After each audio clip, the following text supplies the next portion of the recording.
প্রকৃতিও ঘুমালো, শহরটাও ঘুমালো।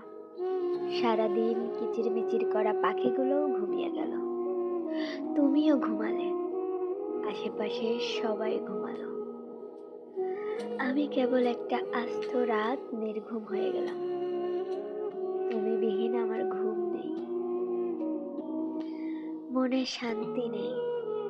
তুমি ছাড়া আমি ভালো নেই। সত্যি বলছি, আমি একটুও ভালো নেই।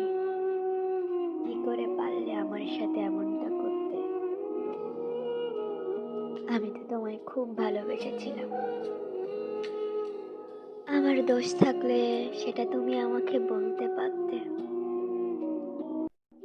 কিন্তু তুমি তা না বলে আমার থেকে দূরে চলে গেলে। কেন? যদি বলতে আমি নিজেকে বারবার শুধরে নিতাম। তুমি বলনি। তুমি আমার হাতটা ছেড়ে একেবারে আমাকে ঠকিয়ে আমার সাথে প্রতারণা করে চলে গেলে।